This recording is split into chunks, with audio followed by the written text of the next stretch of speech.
충격적인 일이 벌어졌습니다. 지금 미국 소비 시장이 완전히 뒤집히고 있습니다. 대형 마트와 쇼핑몰에서 미국 제품들이 진열대에서 사라지고 그 자리를 한국 제품들이 채우고 있는데요. 시카고 타겟 매장에서는 K-트러스트 코너 오픈 당일 새벽 3시부터 200m가 넘는 긴 줄이 형성되었고, 매장 문이 열리자마자 고객들이 한국 제품을 향해 달려가는 아비규환의 현장이 펼쳐졌습니다. 일부 매장에서는 삼성 공기청정기와 LG 냉장고를 구매하기 위한 고객들의 다툼으로 경찰이 출동하는 사태까지 벌어졌습니다. 더 놀라운 사실은 이 변화가 정부나 기업의 대대적인 홍보 없이 소비자들의 자발적 선택으로 이루어지고 있다는 점입니다. 그 중심에는 트럼프 대통령의 강력한 관세 정책이 있었습니다.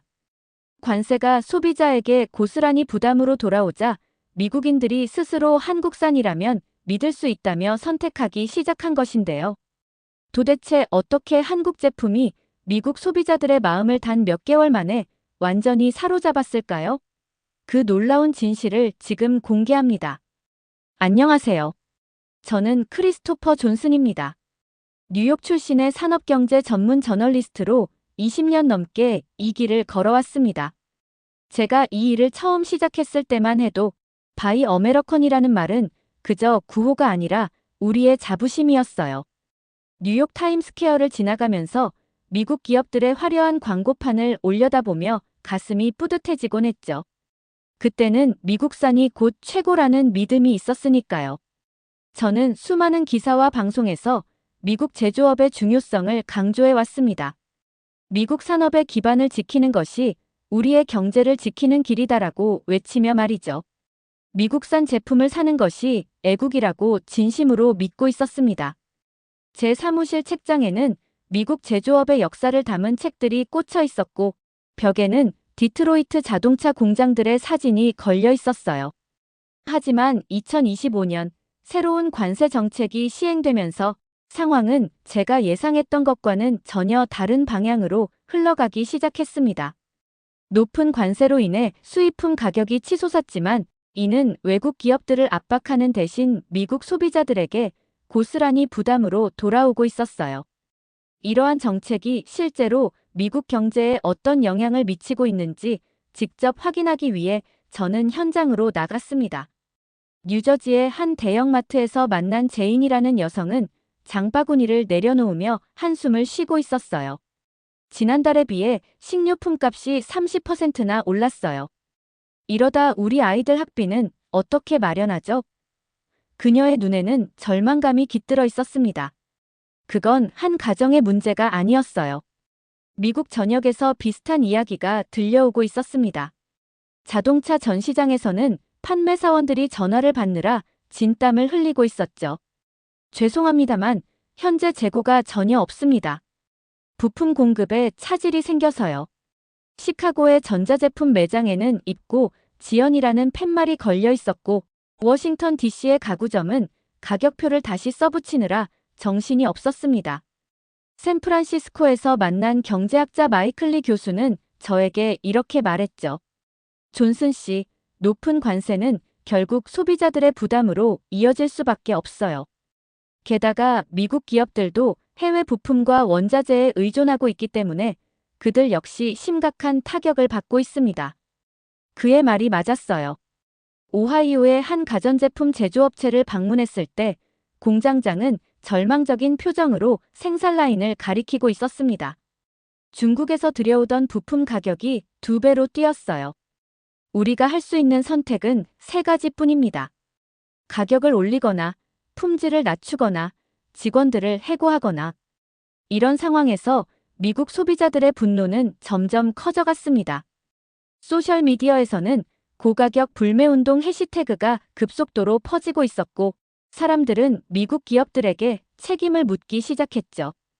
우리를 보호한다더니 결국 우리를 곤란하게 만든 건 누구냐? 이 질문이 불매운동으로 이어지고 있었습니다. 저는 뉴욕 타임스 칼럼에 이렇게 썼습니다. 우리가 미국산을 사야 한다고 외치던 시절은 지났다. 이제 소비자들은 자신의 지갑을 지키기 위해 새로운 대안을 찾고 있다. 그 글이 발행된 날, 제 이메일함은 독자들의 응원 메시지로 넘쳐났습니다. 그들도 같은 생각을 하고 있었던 거죠. 그리고 얼마 지나지 않아 미국 소비 시장에서 놀라운 변화가 일어나기 시작했습니다. 처음엔 눈치채기 어려웠지만 천천히, 그러나 확실하게 새로운 물결이 밀려오고 있었습니다. 그리고 그 중심에는 예상치 못한 나라가 자리하고 있었습니다. 바로 대한민국이었죠. 처음에는 그저 반짝이는 유행일 거라고 생각했습니다.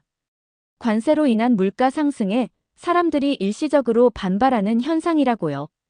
그런데 어느 날 제가 평소에 자주 가던 브루클린의 월마트 전자기기 매장에서 이상한 장면을 목격했습니다. 진열대를 둘러보니 미국 브랜드들이 눈에 띄게 줄어들고 그 자리를 삼성, LG, 현대 같은 이름들이 채우고 있었어요. 이게 언제부터 이렇게 된 거죠? 매장 관리자에게 물었더니 그는 어깨를 으쓱하며 대답했습니다. 석 달 전부터요. 사람들이 미국 브랜드를 잘 찾지 않아요. 가격은 오르는데 품질은 그대로라고 불평하더라고요. 그런데 한국 제품은 관세에도 불구하고 가격 상승폭이 작았어요. 게다가 품질은 오히려 좋아졌죠. 더 놀라운 건 매장 안을 가득 채우고 있던 젊은 고객들의 모습이었습니다. 특히 2030대 소비자들은 미국 브랜드는 쳐다보지도 않고 한국 제품 코너로 직행하고 있었어요. 궁금해진 저는 한 젊은 커플에게 다가가 물어봤습니다. 한국 제품만 고르시는 것 같은데 특별한 이유가 있나요? 여자분이 웃으며 대답했습니다. 요즘 제대로 만드는 건 다 한국산이에요. 미국 브랜드는 멋부리다 망한 거죠. 디자인만 화려하고 기능은 형편없잖아요. 그런데 한국 제품은 실용적이면서도 디자인도 세련됐어요. 남자분도 고개를 끄덕이며 말을 이었습니다. 게다가 AS도 확실해요. 미국 회사들은 문제가 생기면 책임지지 않으려고만 하죠. 한국 기업들은 달라요. 정말 소비자를 생각하는 것 같아요. 이런 대화가 한두 번이 아니었습니다. 그날 저는 서둘러 사무실로 돌아와 조사를 시작했습니다. 이것이 실제로 전국적인 현상인지 확인해 보고 싶었거든요. 텍사스, 일리노이, 오리건 주를 돌며 실체를 확인하기로 했죠. 텍사스 오스틴의 대형마트에서는 라면 코너가 완전히 바뀌어 있었습니다. 예전에는 다양한 브랜드가 혼재했는데 이제는 신라면, 진라면, 불닭볶음면 같은 한국 라면이 진열대를 장악하고 있었어요. 매장 직원은 이렇게 말했습니다. 코로나 때부터 인기가 있었는데 최근 몇 달 사이에 수요가 폭발적으로 늘었어요. 입고되자마자 팔려나갑니다. 일리노이주 시카고의 가전제품 매장에서는 더 극적인 장면을 목격했습니다. LG와 삼성 제품 앞에는 긴 줄이 서 있었고 미국 브랜드 코너는 한산했죠. 매장 매니저는 한숨을 쉬며 말했습니다. 우리가 미국 회사잖아요. 미국 제품을 더 팔고 싶지만 소비자들이 원하는 건 한국 제품이에요. 특히 공기청정기와 냉장고는 삼성과 LG가 압도적이죠. 라면은 신라면, 공기청정기는 삼성, 차량은 현대, 냉장고는 LG. 한국 제품이 미국 시장을 조용히, 그러나 확실하게 장악해가고 있었습니다. 더 놀라운 건 이 모든 변화가 소리 없이 진행되고 있었다는 점이었습니다. 대규모 마케팅 캠페인이나 화려한 광고가 주도한 것이 아니었어요. 누군가 지시한 것도 아닌데 미국 소비자들이 자발적으로 한국을 선택하고 있었던 겁니다. 미네소타의 한 쇼핑몰에서 만난 50대 주부 캐롤은 이렇게 말했습니다. 저는 항상 미국산을 사려고 노력했어요. 하지만 지금은 품질과 가격을 따져봤을 때 한국 제품이 훨씬 합리적이에요. 게다가 미국 기업들은 소비자보다 주주 이익만 생각하는 것 같아요. 한국 기업은 제품에 자부심을 가지고 있다는 느낌이 들어요. 이 현상의 원인을 더 깊이 파악하기 위해 저는 시애틀의 소비자 행동 연구소를 찾았습니다. 이곳의 제니퍼 킴 박사는 흥미로운 분석을 들려주었어요. 이건 단순한 가격 문제가 아닙니다. 미국 소비자들 사이에 이건 믿을 수 있는 브랜드라는 정서적 신뢰가 한국 제품을 향해 형성되고 있어요. 한국 기업들은 수년간 꾸준히 품질을 향상시켜왔고 지금의 위기 상황에서 그 진가가 드러난 거죠. 특히 젊은 세대들은 국가적 애국심보다 실질적인 가치를 중시합니다. 킴 박사의 연구실 벽에는 미국 소비자들의 브랜드 선호도 변화를 보여주는 그래프가 붙어 있었습니다. 2020년부터 2025년까지 한국 브랜드에 대한 선호도는 꾸준히 상승하는 곡선을 그리고 있었어요. 그녀는 그래프를 가리키며 말했습니다. 이 변화는 사실 오래전부터 시작됐어요. 코로나19 팬데믹 시기에 한국의 방역 시스템과 기술력이 세계적으로 주목받았고 K-팝과 한국 영화의 글로벌 성공으로 한국 문화에 대한 관심도 크게 높아졌죠. 그런 배경 위에 지금의 경제적 요인이 더해진 겁니다. 저는 이 모든 정보를 정리하기 위해 샌프란시스코의 한 카페에 앉아 노트북을 펼쳤습니다. 커피를 마시며 창밖을 바라보고 있는데 길 건너편 가게에서 사람들이 줄을 서 있는 모습이 보였어요. 가게 간판에는 서울마트라고 쓰여 있었죠. 호기심에 그곳을 찾아가 보니 한국에서 직수입한 식품과 생활용품을 판매하는 곳이었습니다.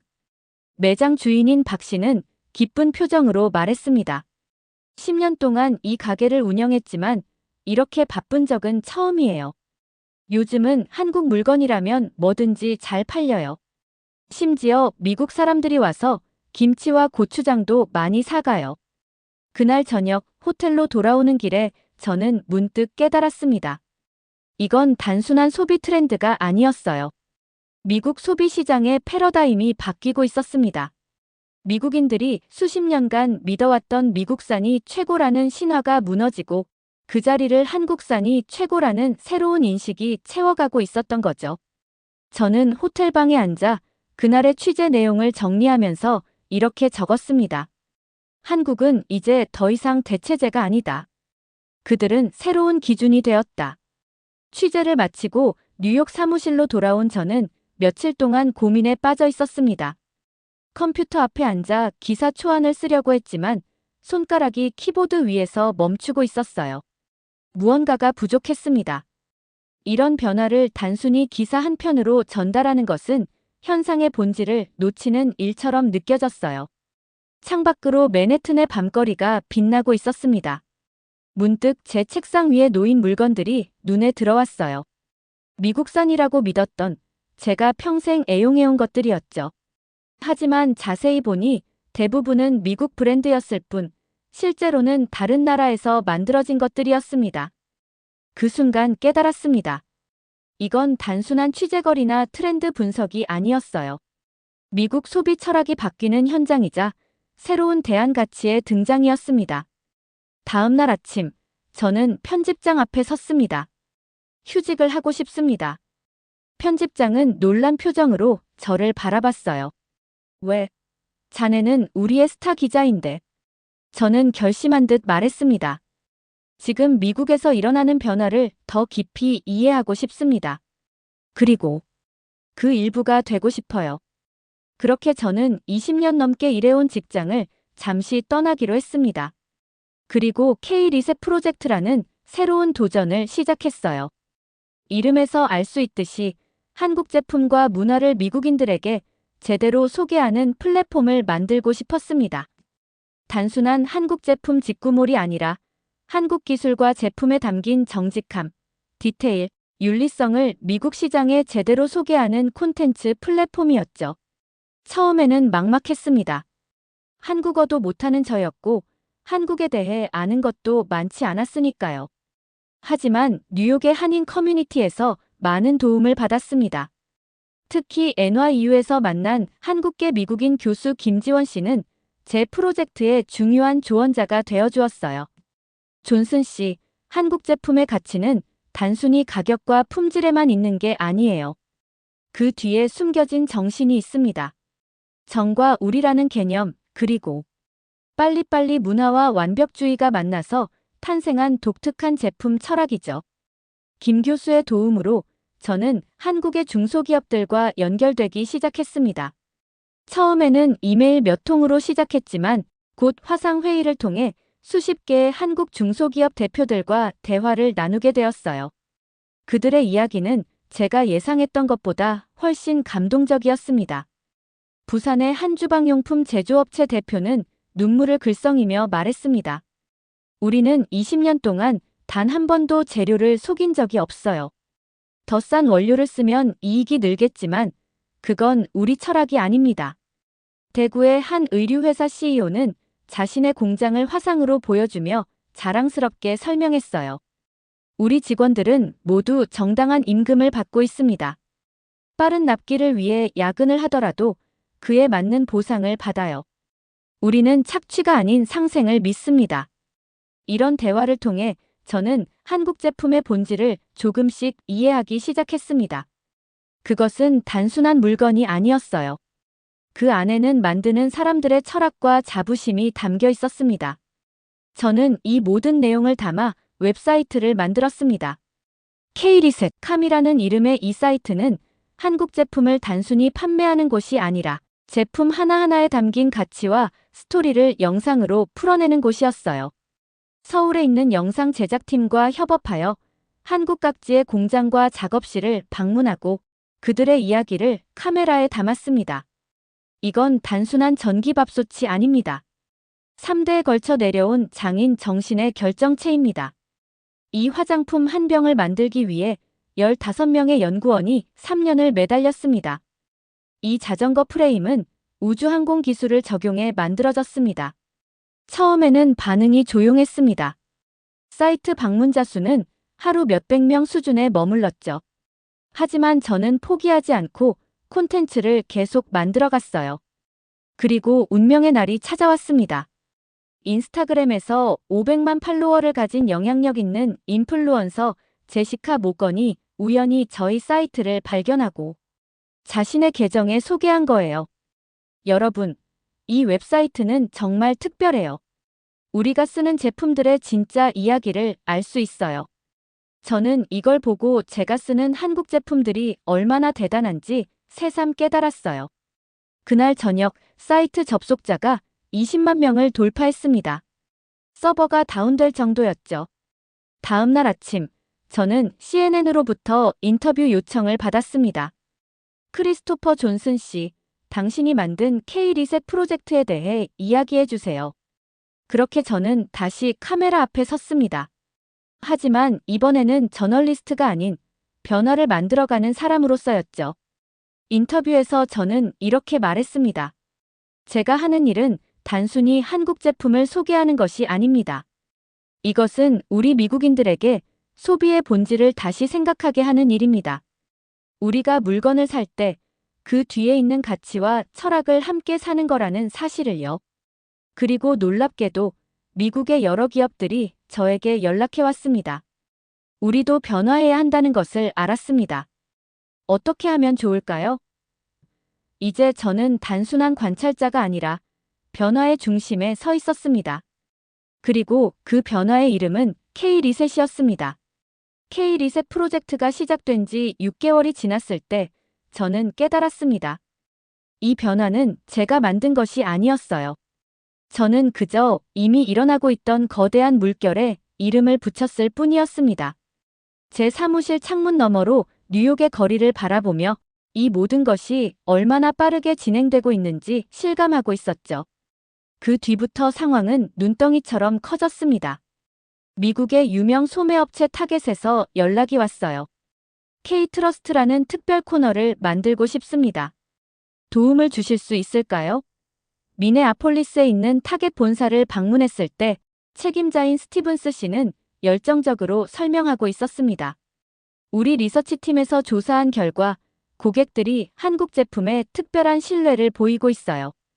단순히 가성비가 좋다는 이유만이 아닙니다. 그들은 한국 제품이 정직하다고 느끼고 있었죠. 그래서 우리는 K트러스트 코너를 통해 엄선된 한국 제품들만 모아서 소개하려고 합니다. 타겟의 첫 K트러스트 코너는 시카고 매장에 설치되었습니다. 오픈 당일 매장 앞에는 200m가 넘는 긴 줄이 형성되어 있었어요. 사람들은 한국 제품을 사기 위해 몇 시간씩 기다리고 있었죠. 이런 광경은 미국 소매업계에 큰 충격을 주었습니다. 아마존도 빠르게 움직였습니다. 그들은 한국 제품을 위한 별도 페이지를 신설했어요. 메이드 인 코리아 섹션에는 대기업뿐만 아니라 중소기업의 제품들도 다양하게 소개되고 있었습니다. 특히 아마존의 한국산 추천 배너가 메인 페이지에 걸리면서 한국 제품 판매량은 400% 이상 증가했죠. 헨리 포드 경제연구소의 분석가 마이클 블룸필드는 이런 현상을 신뢰 경제학이라고 명명했습니다. 소비자들은 단순히 물건을 사는 것이 아니라 신뢰를 사고 있습니다. 한국 기업들이 제공하는 것은 제품 그 이상의 가치입니다. 그것은 약속과 윤리 그리고 책임감이죠. 한국 제품의 영향력은 소비재를 넘어 산업 분야로 확장되고 있었습니다.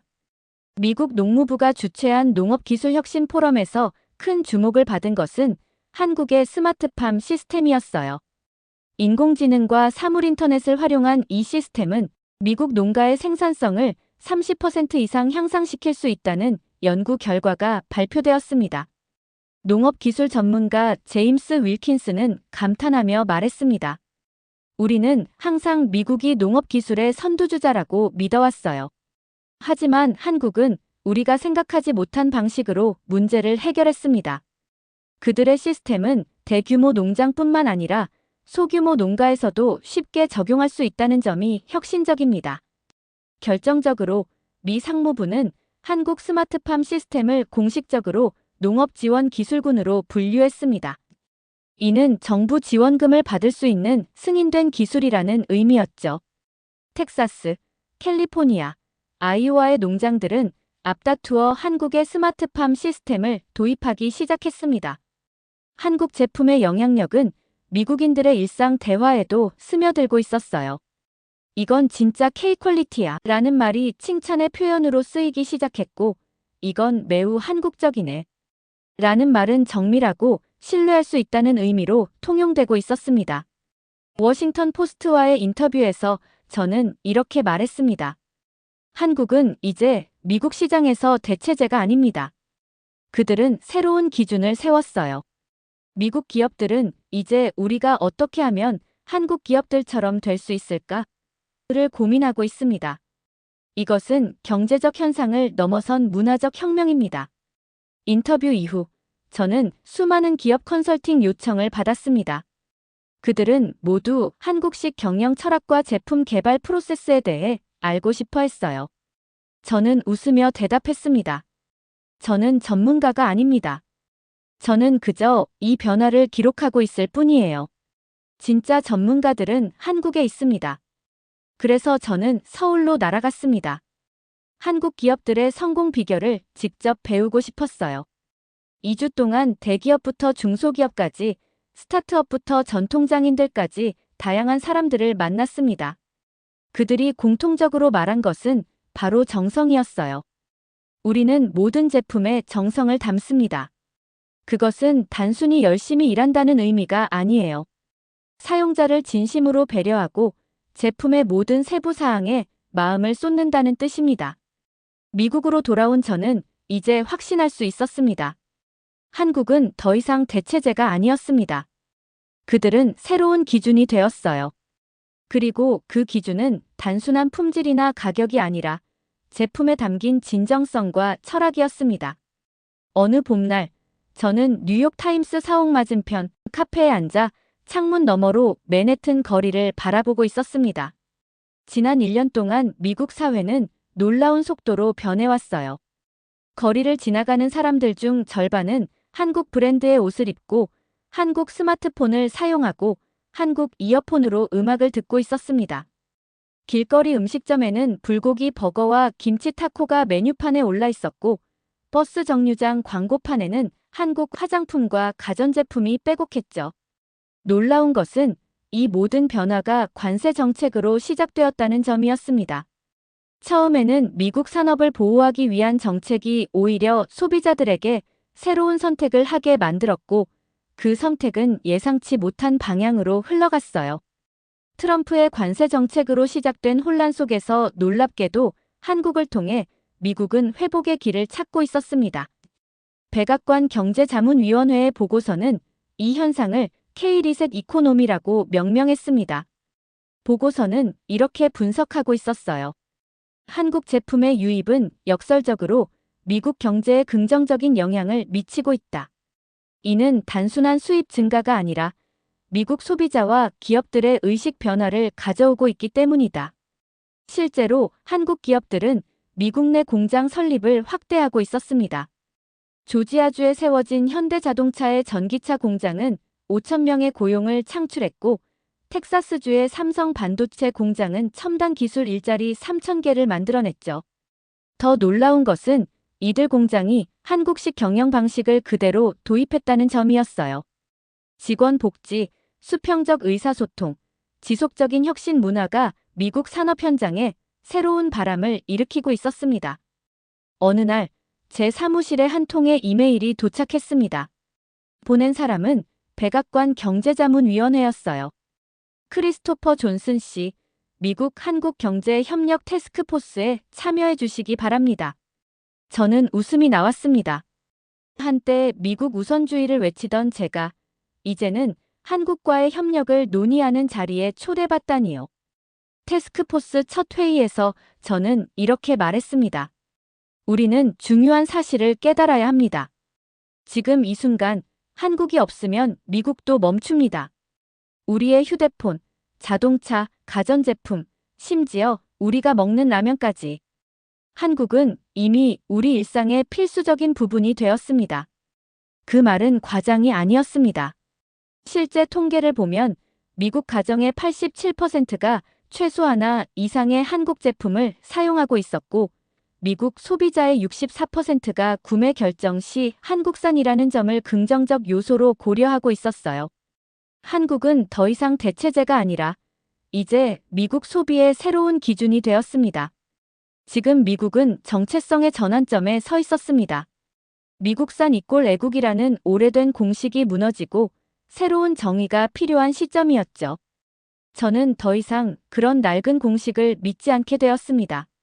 진정한 애국은 좋은 것을 알아보고 선택할 수 있는 자유였어요. 그리고 지금 그 자유의 이름은 대한민국이었습니다.